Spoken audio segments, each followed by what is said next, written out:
1800s were a time of great change in the United States. The young country was growing fast. Its population was expanding with new births and people arriving from other lands. Many dreamed of owning their own piece of the earth. They looked towards the vast territories in the American South and West. This land, however, was not empty. It was the ancestral home of many native nations, societies with farms and their own governments. They had lived on these lands for centuries, connected to rivers, forests, and fields that sustained them. The desire for this land created pressure, fueled by manifest destiny, the belief that the United States was destined to expand. Politicians heard calls from settlers and speculators who wanted access to new territory, seeing expansion as progress and strength. The conflict would be waged not only with soldiers but with laws and policies, with devastating consequences. Many southeastern nations, like the Cherokee, lived in settled towns, farmed, developed a written language, and published a newspaper. These were complex societies, established nations with deep roots. Their presence stood in the path of westward push, and the federal government sought a solution. On one side, states, especially Georgia. On the other, native nations holding treaties, meant to guarantee their land rights. Tension grew between state laws, federal treaties, and the rights of native peoples. The path chosen favored settlers and forever altered the lives of tens of thousands of native people. The demand for land in the American South grew stronger every year. The cotton gin made cotton farming incredibly profitable, driving hunger for fertile soil.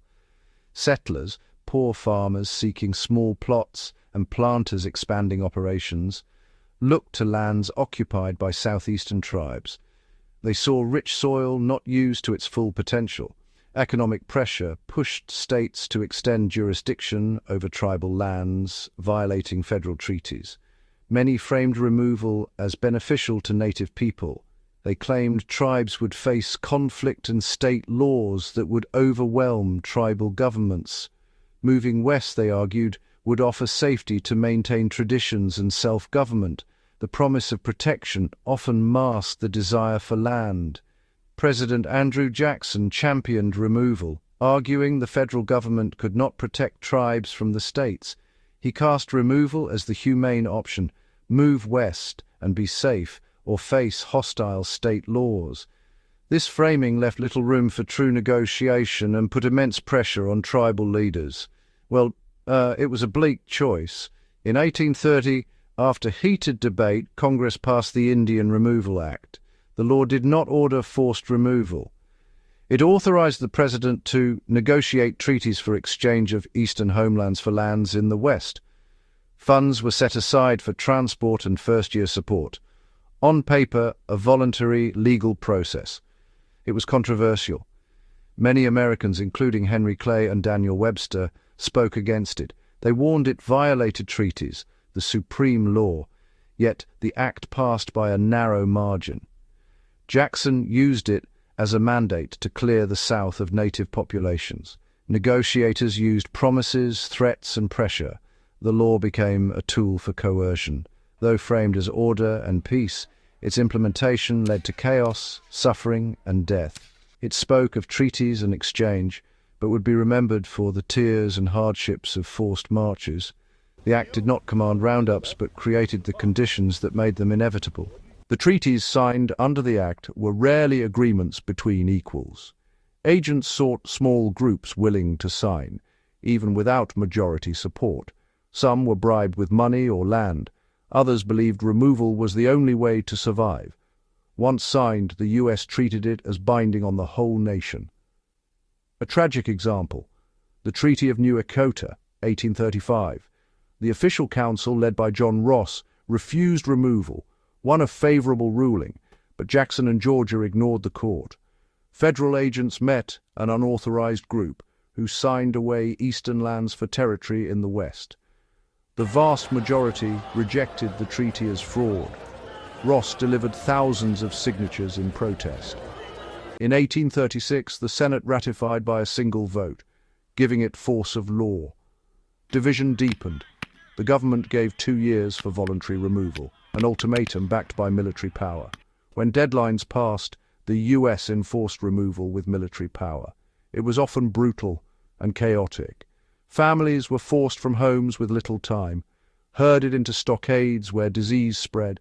Many died before the march began. Journeys covered hundreds of miles over rough terrain, through heat and bitter cold.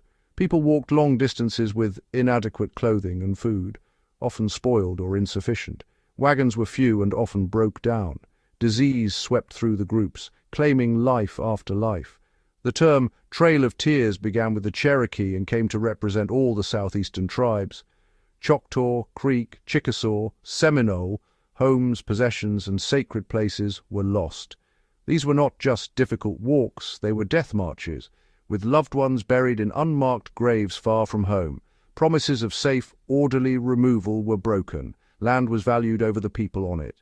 The policy targeted 5 powerful nations of the Southeast, often called the 5 civilized tribes. They adopted farming techniques and constitutional governments. Cherokee, Choctaw, Chickasaw, Creek, Seminole, distinct peoples with unique histories. The Choctaw first signed under immense pressure. Removal over harsh winters, poorly organized and fraught with suffering.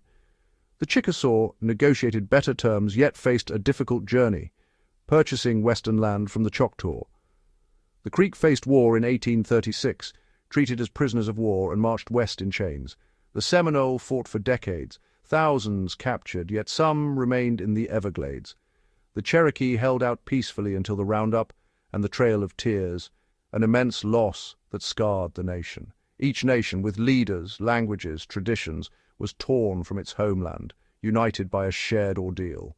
The policy was built on broken promises of protection, supplies, and payments. Corrupt contractors, spoiled meat, inadequate blankets, little medical care.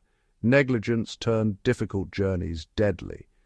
Funds were late, reduced by fraud, or never paid, leaving people destitute. The permanent home promise in Indian Territory lasted only a few decades. As the U.S. expanded westward, tribal lands were broken up, leading to Oklahoma. Loss of land was a cultural and spiritual wound, severed ties to ancestors, sacred places, and identity. Massive losses weakened tribes. Divisions and trauma left lasting scars. Removal did not protect the tribes, it impoverished and broke communities apart. Despite trauma, survivors rebuilt, carrying cultures, languages, and political structures